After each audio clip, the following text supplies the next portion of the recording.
1492 representa una de las fechas más trágicas de la historia del pueblo judío. Los reyes católicos, que por entonces celebraban la toma de Granada y con ella el final de la Reconquista, les expulsaban de España.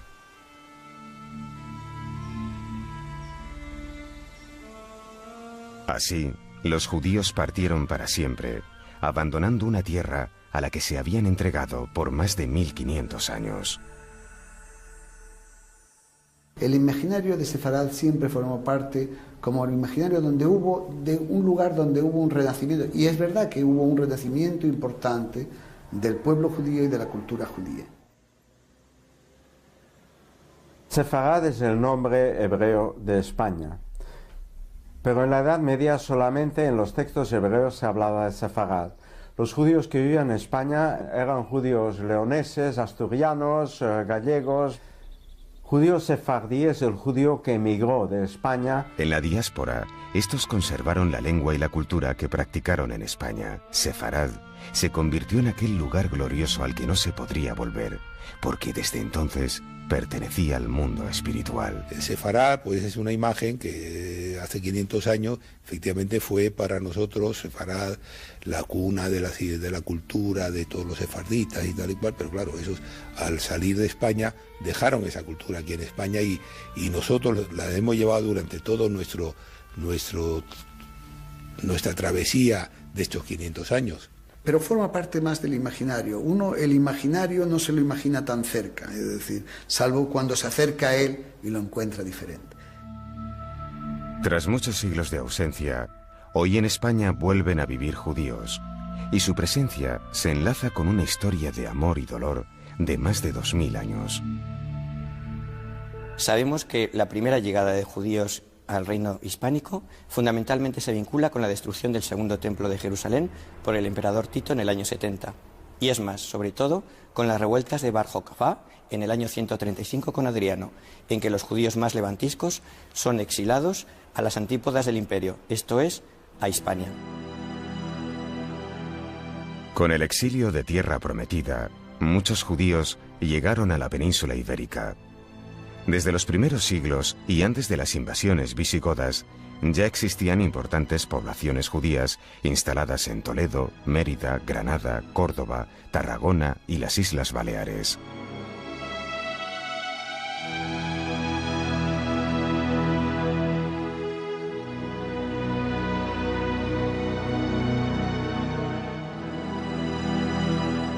En el año 711, cuando las huestes islámicas invaden la península, se inaugura una nueva etapa en el territorio hispánico.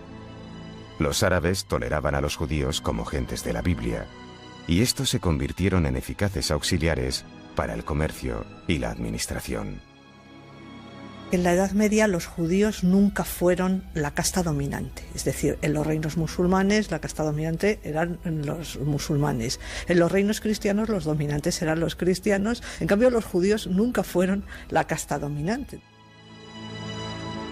Los judíos son transculturales, por lo cual ponen en relación esos dos mundos enfrentados, Al-Ándalus y los reinos cristianos de resistencia.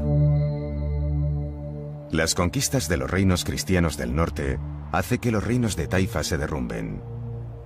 La invasión árabe de los almorávides, venidos del norte de África, mucho más intransigentes en materia religiosa, hace que muchos judíos huyan de sus ciudades hacia los reinos cristianos. En la Edad Media hispánica se produce un fenómeno singular en todo el occidente, como es el fenómeno de la reconquista y la repoblación. Se necesitan personas y se necesitan repobladores, por lo cual los reinos y los reyes intentan atraer el mayor número posible de pobladores, puesto que existen grandes tierras y grandes extensiones de tierras y mucha riqueza potencial, pero se necesita un capital humano. Capital humano que además exceda ese ámbito agropecuario que hasta entonces habían llevado a cabo los cristianos. Los judíos le aportan su sabiduría y sus artes en las tareas del Estado, puesto que prácticamente hasta el siglo XV no va a haber personas cristianas preparadas para ello. Del siglo X al XII, gracias a sus conocimientos del árabe y sus nociones en las ciencias, los judíos resultan imprescindibles para la organización y la administración de los flamantes reinos cristianos.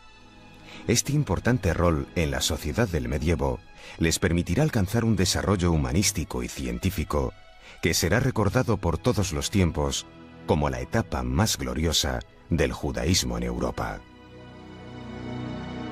Es imposible concebir la poesía hebrea sin Yehuda Halevi. Es imposible concebir la teología judía sin Maimónides. Maimónides y Nachmanides discutían aquí en España sobre cómo debía ser el renacido Estado judío, cuál deberían ser sus leyes, cuál deberían ser sus autoridades. Los judíos son la única minoría admitida en territorio cristiano. El judío es el testimonio de la verdad evangélica. Es el testimonio y como tal debe ser preservado este testimonio, como tal hay que garantizar la pervivencia de los judíos y del judaísmo. Los judíos pueden estar equivocados, pueden haberse equivocado, pueden no haber visto la verdad, pero ellos son el testimonio de que lo que mantenemos nosotros los cristianos es cierto.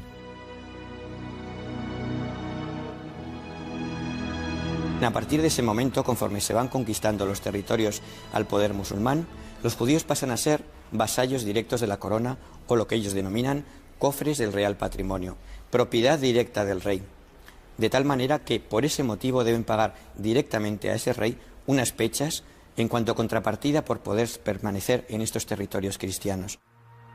El ser patrimonio real conlleva que algunas familias sean las encargadas de la recolección de impuestos para el rey, pero a lo largo del siglo XIV la situación cambia y cada vez más cristianos se ocupan de las tareas administrativas y los judíos ya no son imprescindibles.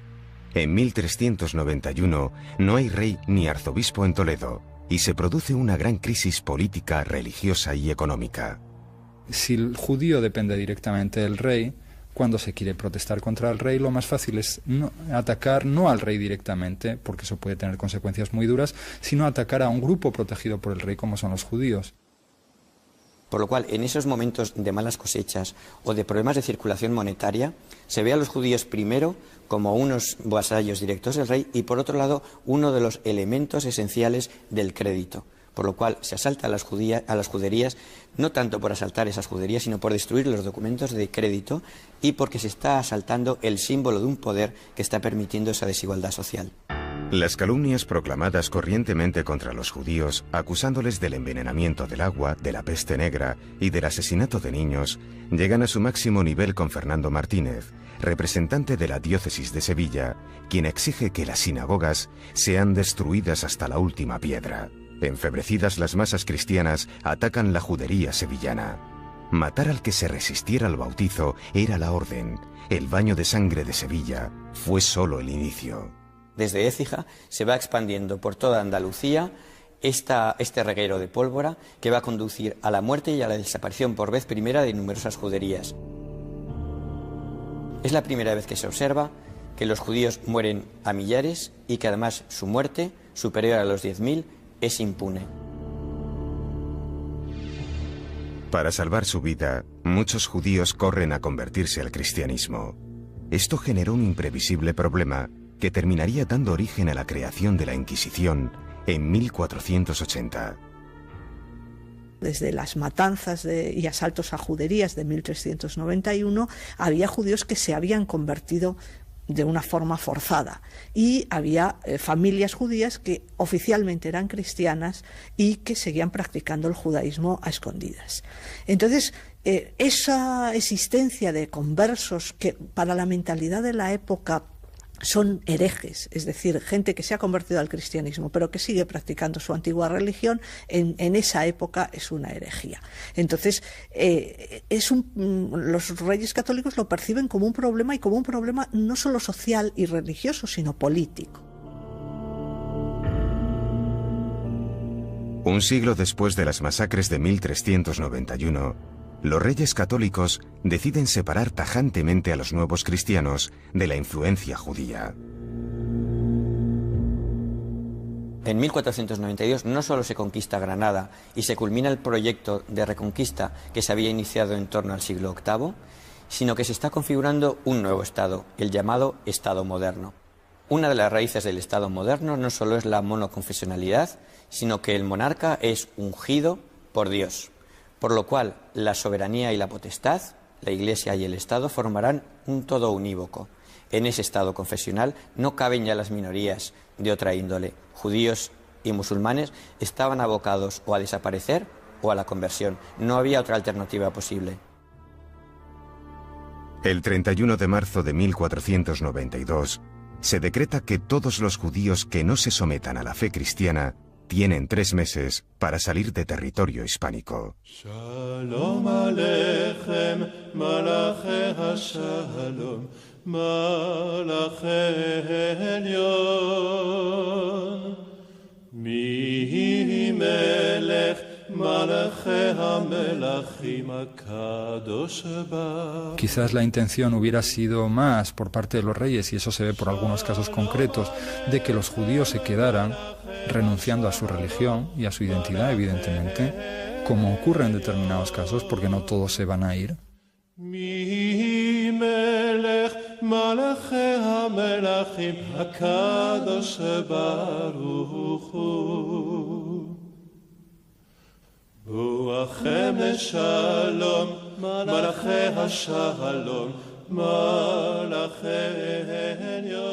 Se produce en 1492 una grandísima paradoja.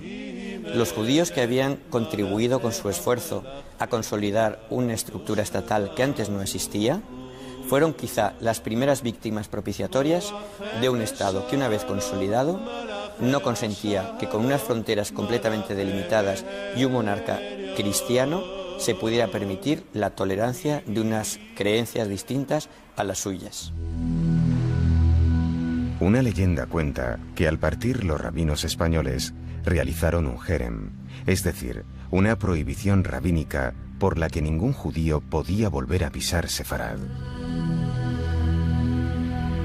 El mismo año que las naves de Colón abrían ruta iniciando la expansión española hacia Occidente, los judíos sefardíes llevarían hacia Oriente su herencia hispánica en su viaje incierto.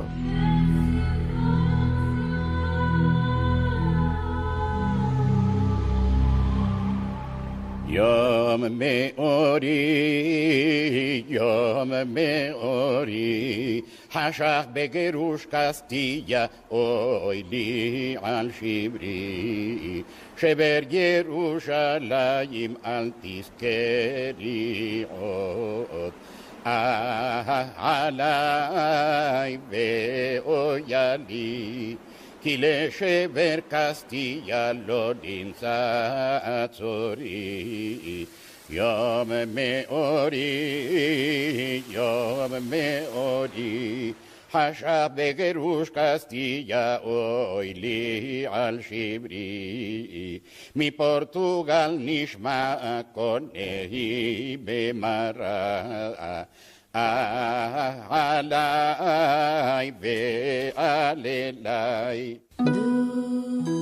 En un primer momento, Portugal, por su proximidad geográfica, fue el destino de numerosas familias judías. Guardaban la esperanza de que la decisión tomada por los reyes católicos fuese reversible. En 1496, el matrimonio del rey Manuel I con la hija de los reyes católicos desembocó en nuevo decreto de expulsión. Marruecos fue el país de África del Norte que más exiliados recibió. Allí, los sefardíes reprodujeron los sistemas de organización que tenían en la península.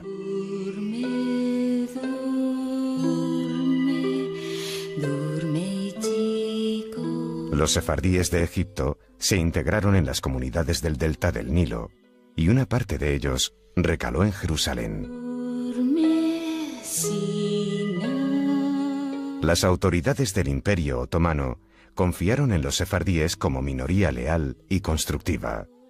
Los sultanes les requirieron como médicos personales, ministros de finanzas y diplomáticos. Gozaron de libertades y fueron animados a desarrollar sus conocimientos. En Italia se establecieron en las zonas que no estaban bajo dominio español. Ya en el siglo XVI había en Roma una sinagoga de los catalanes y otra de los castellano-aragoneses. También otros países como Holanda, Inglaterra y Francia recibieron una inmigración sefardí. Aunque la composición social de estos judíos era muy variada, a todos les unía una lengua común, el judeo-español, síntesis del sentimiento de esa espléndida herencia cultural, social y económica que habían adquirido en la península ibérica. Hubo épocas de sinergia, una época de mutua fecundación en las artes, en las ciencias, en las letras. El hecho es que los judíos fueron expulsados. De modo que creo que es una nostalgia no por lo que fue, sino por lo que pudo ser.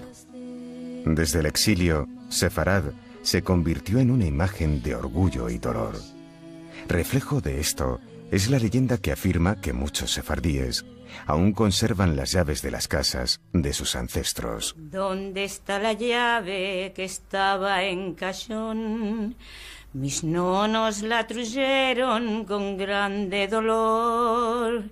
Mis nonos la truyeron con grande dolor. De su casa de España, de España. De su casa de España, de España. Sueños de España. No deja de ser un mito, pero que es un mito que representa algo en el imaginario colectivo. Es el mito de los orígenes y de unos orígenes histórica y culturalmente prestigiosos. Los rasgos sefardíes se conservaron mejor en aquellas colonias sefardíes que vivían en países de desarrollo menos evolucionado que los países donde vivían, que fundamentalmente que España. Quiero decir, los rasgos sefardíes se conservaron muy bien en Oriente Próximo, en la zona del Imperio Turco y en las zonas del norte de África, en la zona fundamentalmente de Marruecos.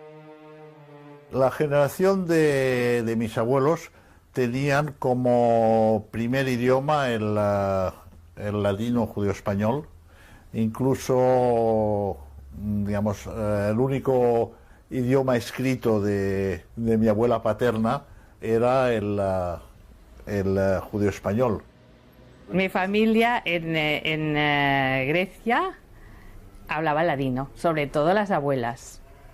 Mi madre ya empezó a ir a colegio griego donde obligaban a aprender en griego y a hablar en griego, o sea que fue perdiendo un poco el español, pero las abuelas solo hablaban en ladino. Realmente yo creo que gran parte del secreto está en cómo estaba constituido el Imperio Otomano. El Imperio Otomano se extendía por toda la cuenca oriental del Mediterráneo, los países balcánicos, y su orientación histórica y social era la de permitir a los pueblos bajo su dominio que siguieran con sus tradiciones como habían tenido antes de pasar a formar parte de ese imperio. Era un mosaico de minorías. En este sentido, el sefardismo tenía un lugar, tenía un sabor, tenía un conjunto de costumbres. Se agrupaban, en muchos casos, según su lugar de origen, más o menos amplio, y en general seguían manteniendo las mismas tradiciones, la misma organización social, el mismo modo de vida que habían tenido en la península. Sí se ha conservado es el orgullo de origen, una especie de idea de que el origen sefardí era algo importante, de la importancia del pasado y de alguna forma una cierta hispanofilia, una cierta relación con España que ha permanecido prácticamente entre todos los descendientes de sefardíes, tanto los de Oriente como los de Occidente. El paso por España había marcado para siempre la memoria del pueblo sefardí. Por el contrario, en la península su rastro había sido olvidado rápidamente. Las sinagogas se convirtieron en iglesias y las tumbas sepulcrales en murallas de ciudades. 3 siglos después del decreto de expulsión, Carlos IV de España, en una real cédula de 1802, reafirmaba: que mi piadoso y religioso corazón ha estado siempre muy lejos de permitir que en mis dominios se alterase la práctica constantemente observada por muchos siglos de no admitir en ellos ningún judío, con el fin de conservar por todos los medios la pureza de la religión católica. Estaría contigo, no me importa en qué forma, ni dónde ni cómo, pero junto a ti. Que esta cédula se reeditase, se reimprimiese en muy diversas ocasiones, en muy pocos años, entre 1795 y 1820, en que por razones seguramente comerciales, personales o para ir a ver a un médico, pues judíos, sobre todo de la zona del Estrecho, de Gibraltar, de Tetuán, de lo que era el norte de Marruecos, pues pasarían a España, pues a lo mejor por razones comerciales o para vender sus mercancías o para ir al médico, o para atravesar España, para ir a algún otro lugar. Muy pocos años después de esta real cédula, y mucho más tarde que los demás países europeos, la Inquisición española es abolida en 1834. El hecho de por sí de la desaparición del Tribunal de la Inquisición no supone en ningún momento la abolición del edicto de expulsión. Pero el hecho es que, curiosamente, y también por parte de la corona española y de la sociedad española, con la abolición del Tribunal de la Inquisición se da por cerrado el capítulo de la expulsión de los judíos de España. Entonces, en estos años, a partir de 1834, 1840, sabemos que se empiezan a instalar los primeros judíos en España. Muchos años habían pasado desde su expulsión, pero a partir de 1834, en España, vuelve a haber judíos. Son casos aislados, y en 1869 la firma de la Constitución termina por regular la permisión de la vuelta a España. Pues en aquella época podía haber viviendo en España alrededor de, digamos, entre 500 y 1000 judíos, posiblemente. Entre 1834 y 1939, pues convivieron minorías pequeñas, judíos aislados, protestantes, etcétera, convivieron en el tejido y no fueron considerados una idea más de la modernización del país, incluso el hecho de que esto existiera. En aquella época, en el siglo XIX, no había ninguna comunidad judía organizada como tal, no había ninguna sinagoga, no había, por supuesto, ninguna escuela judía en la península, y incluso tampoco había cementerio judío.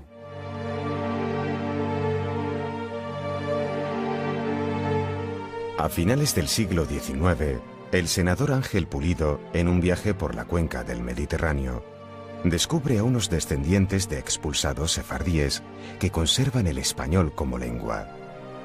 A pesar de los siglos, estos judíos aún viven en una España imaginaria, una sefarad que llevan en el corazón y la memoria.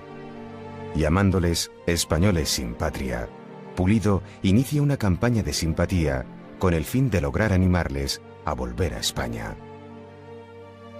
Pulido se encuentra en un momento muy determinado, que es después de la crisis de 1898, que es una crisis española fundamentalmente, una crisis política española en que pierden las últimas colonias. La vocación americanista de España se encuentra ya terminada, por un lado. Todavía la tensión africanista no ha permitido una presencia africana de España, como lo haría después con el protectorado español en Marruecos, y de alguna forma Pulido intenta encontrar una base internacional de apoyo a España y se encuentra con los sefardíes. Mientras en Gran Bretaña o en Francia se desarrollaron campañas para conocer el mundo colonial, en España, en esos años, se descubrió que teníamos una parte de nuestro suelo patrio que estaba fuera de nuestro territorio, que era el mundo sefardí, con un idioma, con unas tradiciones, con una historia común y que era gran desconocido. Desde el punto de vista español, gana la confianza y gana el apoyo de numerosos intelectuales que encuentran romántico el hecho de que haya todavía unos descendientes de expulsados que hablen un lenguaje de origen hispánico en países muy lejanos y que hayan conservado un cariño por España fuerte. En los libros de Pulido siempre se habla del título principal de su obra principal, que es Españoles sin patria. Pero el antetítulo de este libro es también muy revelador: Intereses nacionales. Los sefardíes. Bueno, pues vamos a utilizar a los sefardíes, que nos van a venir muy bien para la regeneración de España. Son emprendedores, negociantes, no tienen patria, entonces aquí estupendamente que vengan todos ellos y verás qué bien nos va a todos. Los sefardíes, que por razones históricas o idiomáticas hubieran podido sentirse atraídos por la vieja Sefarad, no optaron por venir. Al abandonar el Imperio Otomano o el norte de África, dirigieron sus pasos hacia Francia, Estados Unidos o Latinoamérica. Más que en el imaginario, sino en el realismo sefardí de aquel momento, o en el perfil que los judíos podían tener de la España de principios del siglo XX, no era la de un país atractivo para la inmigración, ni en el sentido de la búsqueda de oportunidades de desarrollo profesional, personal o económico, ni tampoco tenía las garantías ni la tradición democrática de libertad que podían tener otros países en la mente de los sefardíes. Es que cuando uno decide levantar su casa en el lugar donde vive, donde ha vivido uno, su padre, su abuelo, su tatarabuelo desde tiempo inmemorial, y marcharse a otro sitio, no lo decide por razones de que allá están sus orígenes o de que hace 500 años sus antepasados fueron expulsados. Realmente lo hace buscando un lugar mejor en el que vivir para uno y para su familia. En 1924, Primo de Rivera promovía un decreto que legislaba la posibilidad de que los judíos sefardíes de Salónica, Atenas, Alejandría y las demás ciudades pudiesen obtener la nacionalidad española.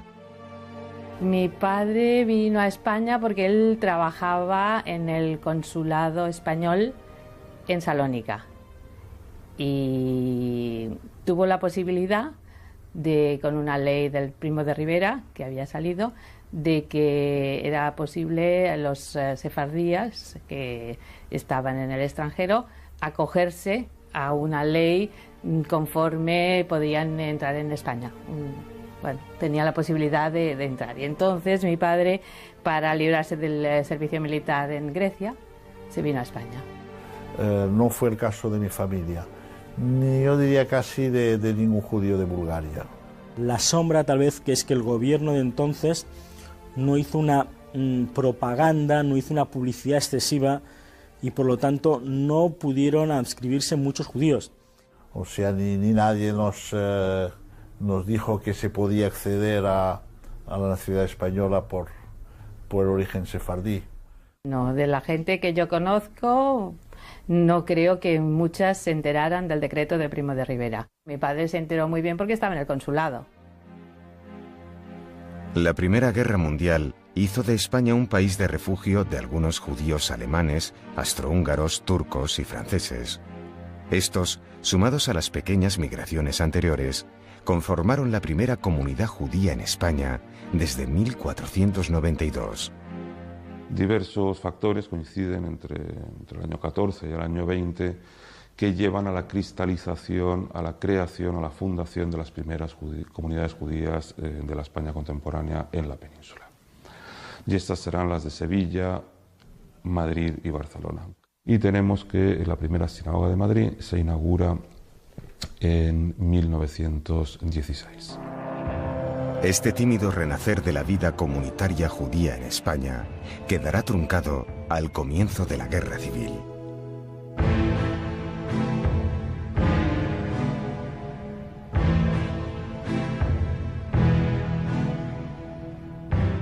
En Madrid, al inicio de la Guerra Civil, en 1936, podrían haber unas 450 familias censadas en la comunidad que marchan al extranjero gran parte, permaneciendo unos pocos.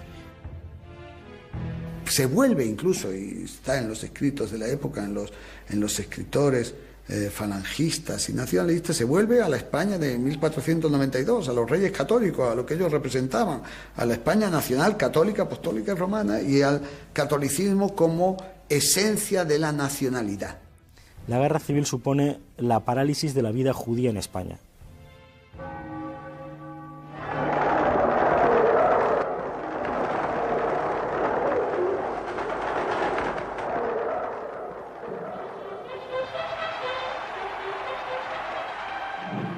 Cuando llega la Segunda Guerra Mundial, hay, por un lado, una realidad política, que es que España es más aliada del eje Berlín-Roma que de los occidentales, es decir, por lo tanto está más en connivencia con el mundo nazifascista que con las democracias occidentales. Pero, sin embargo, no pone limitaciones a la entrada durante un tiempo de refugiados judíos siempre que vayan a salir, siempre que los refugiados judíos salieran. Y en ese sentido yo creo que España fue uno de los lugares, no diré de refugio, pero sí de paso hacia la libertad de los refugiados judíos que, sobre todo viniendo de Francia, pasaban hacia América o hacia otro lugar. Fuera de España, en zonas de ocupación alemana como Atenas, Sofía, Budapest, Salónica o Bucarest, muchos diplomáticos españoles se sirvieron de aquel decreto de Primo de Rivera para proteger de los campos de concentración a miles de judíos sefardíes y no sefardíes. Básicamente tuvieron actitudes personales de facilitar salvoconductos, pasaportes a judíos, en muchos casos sefarditas y en otros no, que bajo protección española pudieron salvarse. Nosotros no sabíamos que existían campos de concentración ni sabíamos que existía Auschwitz, pero se sabía que el gueto era la antesala de la deportación. La gente del gueto la llevaban unos en trenes y otros a pie hacia Austria. El empeño de todo el mundo era no pasar al gueto, cómo librarse de pasar al gueto. Y aquí hay una cosa muy interesante de la historia de cómo las embajadas supuestamente neutrales o realmente neutrales empezaron a ayudar a los judíos. Eran la embajada de Suecia, la de Suiza, la de España, la de Portugal, la del Vaticano y la Cruz Roja. Empezó por la embajada de Suecia, donde Raoul Wallenberg empezó a extender unas llamadas cartas de protección donde decía fulano de tal, húngaro, está bajo la protección de la legación de Suecia y se ruega a las autoridades que respeten, etc. Y en la embajada de España legación de España, no había la sazón embajador, solamente un encargado de negocios. Se llamaba Ángel Sant-Briz, un zaragozano que entonces tenía 34 años de edad, había nacido en el año 30, y empezó a extender primero a los sefardíes y después a los judíos en general, haciéndolos pasar por sefardíes, basándose en aquel edicto de Primo de Rivera de los años 20, empezó a extenderles cartas de protección. Como nosotros teníamos a mi padre en España, mi madre consiguió una carta de protección para los tres y con esa carta de protección pasamos a una de las 8 llamadas casas españolas, que al principio eran 1 o 2 y luego se fueron extendiendo. En la casa protegida había a la entrada una inscripción que decía: este es territorio, goza de extraterritorialidad, porque está bajo la protección de la Embajada de España, de la Legación de España. En total eran 5.200 los judíos salvados por la Legación de España. Franco no fue el campeón de los judíos y por supuesto que España pudo hacer más. Sin embargo, comparativamente con otros países democráticos, como podría ser Gran Bretaña, Estados Unidos o incluso la propia Suiza, la actitud de España fue humanitaria y que salvó muchas vidas. Pero reitero que, más que una actitud de Franco, del gobierno de Franco, yo creo que fue una actitud personal loable y reconocida por parte de los diplomáticos españoles. Franco permitió que en Hungría salvasen a judíos, pero no permitió que esos judíos vinieran directamente a España. Seguían siendo judíos húngaros. Y nosotros llegamos a España, pudimos hacerlo porque mi padre nos reclamó y llevaba años viviendo aquí. Y llegamos aquí, pero no conseguimos la nacionalidad española. Luego fuimos apátridas muchos años y no se concedía la nacionalidad española más que a los que eran católicos, que no era un acto de antisemitismo porque los protestantes y los musulmanes tampoco podían conseguir la nacionalidad española. En el año 37 alguien nos hubiera dicho que íbamos a ir a España, en fin, todo el mundo se hubiera reído de mi familia, o sea, realmente fueron los avatares de la guerra. España era el país de la expulsión. En su día los rabinos pronunciaron lo que se llama en hebreo un jerem, o sea, un anatema sobre España. Y por otro lado también en la época de mi infancia pues España era uno de los países del eje y por lo tanto pues y todavía seguía, o sea, cuando acabó la guerra mundial en España seguía habiendo un régimen el mismo que había habido aliado de Hitler. Desde 1939, en España estaba prohibido el culto privado de las minorías. En 1945, Franco anuló dicha orden, pero prohibió cualquier tipo de manifestación que no fuera la de la religión católica. Con grandes dificultades, las comunidades judías se reunían en casas, entre autorizaciones legales y permisos temporales. En aquella época aquí había un catolicismo cerrado y general. Todo el mundo iba a la misa los domingos. Mi padre, para no ir a misa los domingos, decía que él era ortodoxo. A partir de entonces pensaron pues, que era de otra secta cristiana y lo dejaron estar en paz. En los colegios españoles la enseñanza de la religión católica era obligatoria y el único sitio donde los chicos no estaban obligados a asistir a las clases de religión católica era el Liceo Francés. De donde yo venía, que era Tetuán, era como las antiguas ciudades de las tres culturas que dicen ahora, una ciudad donde había un componente cristiano, un componente musulmán y un componente judío, y donde las tres sociedades tenían sus microsociedades que coexistían y convivían. ¿Y qué me encontré? Pues una sociedad que no entendía para nada lo que era un judío, que no entendía lo que era un judío y que no podía comprender lo que era un judío. Yo llegué aquí y la gente no sabía lo que era ser judío. Te estoy hablando de universitarios, compañeros míos de la universidad, que cuando mi nombre, Benbunán, no es un nombre castellano ni andaluz, Benbunán, ¿qué nombre más raro? ¿Qué eres?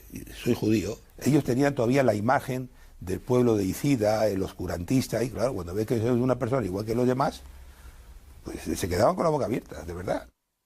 Yo no me hubiera imaginado nunca que en Sefarad pudiera haber tanto desconocimiento sobre lo judío como lo que me pude yo encontrar en el año 59.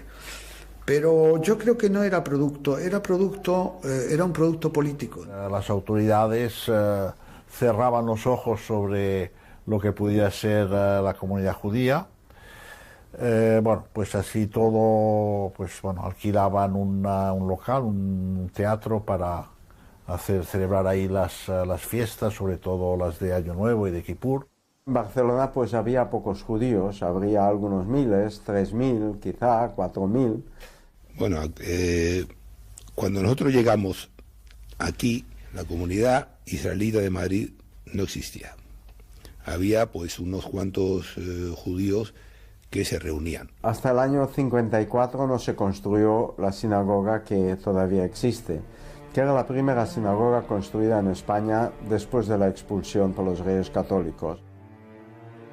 En 1956, la independencia de Marruecos hace emigrar a muchos judíos del antiguo protectorado español, y España es uno de los puntos de llegada.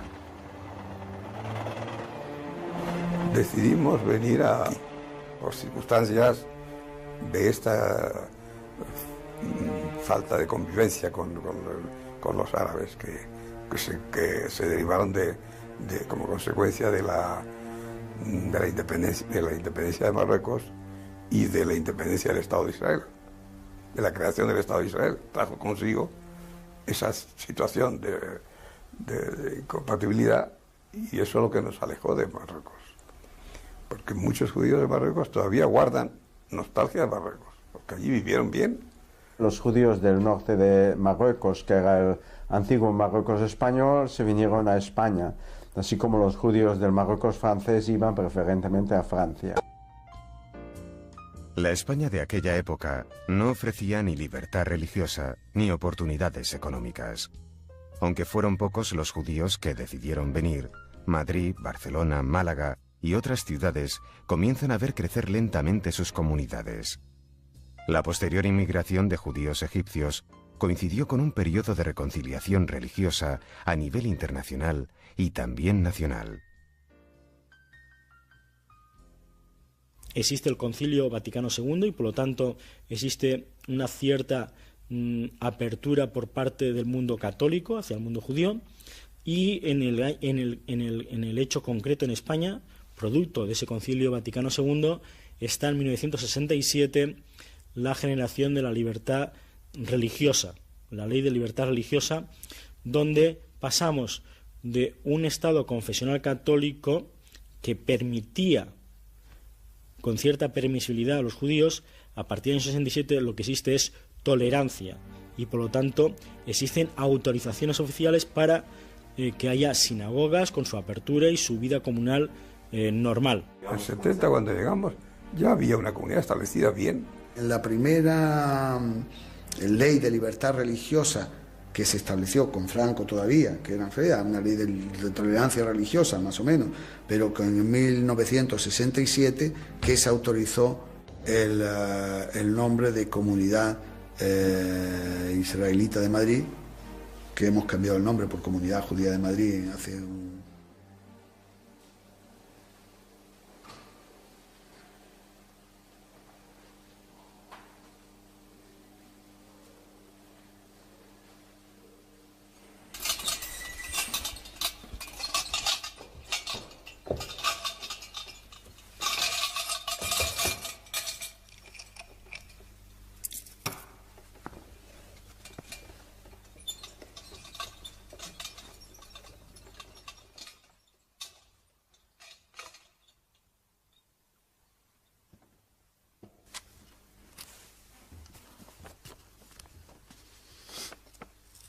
וידבר אדוני אל משה לאמור, כי תישא את ראש בני ישראל לפקודיהם, ונתנו איש כופר נפשו ממחצית השקל לתת את תרומת אדוני לכפר על נפשותיכם, זה ייתנו כל העובר על הפקודים.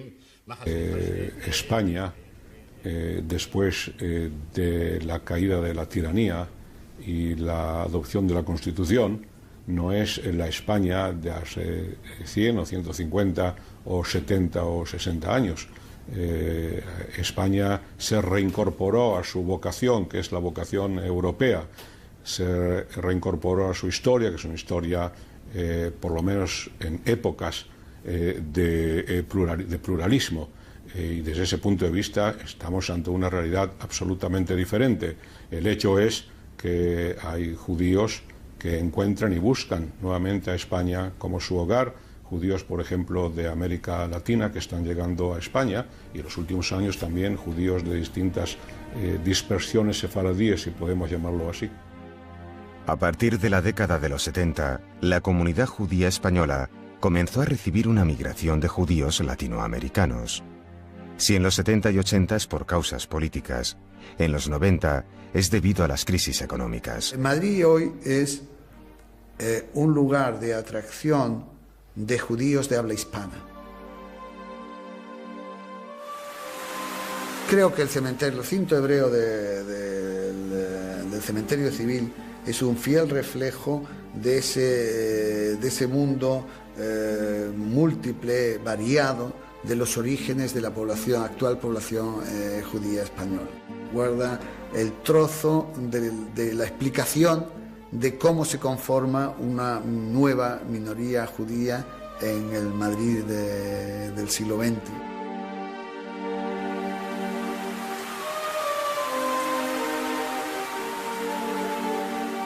Está iniciándose una vía de normalización en cuanto a que lo judío no sea una cosa fantasmal, como lo ha sido durante siglos. Lo más relevante de esa nueva comunidad española que va encauzando la cuestión por una vía de normalidad, como en otros muchos países, en que, bueno, tenemos ahí de todo, hasta judíos. Yo creo que los que vinieron por razones de tipo práctico, no por razones tanto de tipo ideológico, de volver a la tierra de sus orígenes, de sus antepasados, etc. Los sefarditas viven en muchos países y en España tal vez de los países donde vivan menos. Viven más sefarditas en Estados Unidos que en España, más sefarditas en Francia que en España, más sefarditas en Israel que aquí, por supuesto. En el momento de la toma de la decisión no es la toma de la decisión de retornar a España, sino la toma de la decisión de venir a España. De algún modo, el establecerse o restablecerse en España ha sido un hecho un poco notable, pero yo creo que no determinante, porque las consideraciones que llevaban a cualquier judío inmigrante a establecerse en España eran de otro tipo. Lo que pasa es que una vez ya aquí no dejaba de notar y sentir dónde estaba. No hay duda que hay un cierto orgullo de ser español, de ser de origen español. El judío sefardí tiene esta cosa. Y conociendo incluso los fallos que hay en España, conociendo la animosidad que hubo contra nosotros y todo eso, conocemos los defectos de España, pero nos gusta España y queremos a España. Esa es la realidad. En nombre de los sefaraditas, amantes y conservadores de la lengua de Cervantes,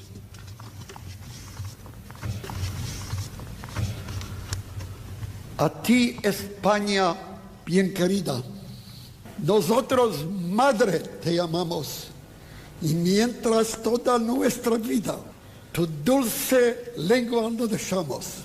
Aunque tú nos desterraste como madrastra de tu seno, no estancamos de amarte como Santísimo Sereno.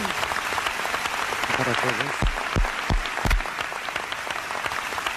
Hay un ambiente de simpatía mutua, del conocimiento de que hay algún lazo, algún nexo que nos une, a pesar de que ha habido historias muy difíciles entre 1492 y 1834 y por ejemplo, entre 1939 y 1967. Es posible que muchos de ellos, si son de origen sefardí, para ellos España ha sido un país distinto, un país especial, porque era el país del cual fueron expulsados sus antepasados. Entonces, quizás sí tengan algunos una cierta sensación de que han vuelto, aunque no hayan vuelto porque se trataba de España, sino que han venido por otras razones. Entonces, creo que han venido. Una vez que han venido, se han encontrado con que habían vuelto. Quizá esa es la forma como lo expresaría, pero en todo caso depende mucho de la percepción personal de cada uno, yo creo. Es difícil definirlo, pero yo creo que hay las dos cosas. Al venir hemos vuelto. Yo creo que los dos valen. Vinimos a España, pero volvimos a España. Nosotros, judíos que desde la expulsión vivíamos de Marruecos, hemos vuelto a España. Yo creo que vine. Volver no... Volver sería una exageración sentimental de volver a Sefarad. Sefarad es una palabra. O sea... Yo no creo que después de 500 años pueda haber un recuerdo. Queda el idioma, pueden quedar pues las canciones, las romanzas, lo que sea, pero así como recuerdo patente en hechos, en paisajes, en cosas de este estilo, no. Ahora bien, una vez que una familia judía se instala en España, en ese momento descubre o redescubre que su presencia hoy aquí entronca la historia contemporánea de los judíos en la España de hoy, entronca con una historia importantísima que dura 1500 años, que es la historia de los judíos en España hasta la expulsión. Y en ese momento, aunque viniste y no retornaste, sí te reencuentras con una historia que consideras propia. Uno camina por las calles de los Cal, por las calles de las juderías, no hay vestigios palpables de lo que fue esa gran comunidad aquí en España, y sin embargo quien viene con la sensibilidad y la predisposición siente esa ausencia omnipresente. Una vez estuvimos en Toledo y el alcalde de la ciudad nos recibió, sí, muy bien, en la municipalidad. Sí, vosotros sí venís aquí, pero nos hablaba como turistas. Y entonces Betito Garzón le dice: oiga usted, nosotros no somos turistas, nosotros venimos a lo nuestro, esto es nuestro. Así le contestó. Airadamente le dice: no, nosotros venimos aquí, esta es nuestra tierra. No basta decir que yo soy turista. No somos turistas. Los sefardíes, no sé si volvimos o vinimos, pero nos encontramos como en casa. Eso es lo que es importante. Quiero decir, no tengo claro de si volvimos o vinimos. Y supongo que cada uno vino o volvió. Pero lo que tengo claro es que nos une al resto de los españoles el carácter. Nos une el lenguaje. Nos une la forma de ser, la forma de actuar, las reacciones, el sentimiento. Y eso hace que nos sintamos como en casa. Sefarad no es ya una nostalgia, sino un hogar en el que no debe decirse que los judíos se sienten como en su propia casa, porque los hispanos judíos están en su propia casa, en la casa de todos los españoles, con independencia de cuál sea su credo o religión. En la Sefarad de hoy es posible continuar la creación filosófica, literaria, científica y cultural que ha hecho dignos de recuerdo a tantos judíos españoles de la Edad Media.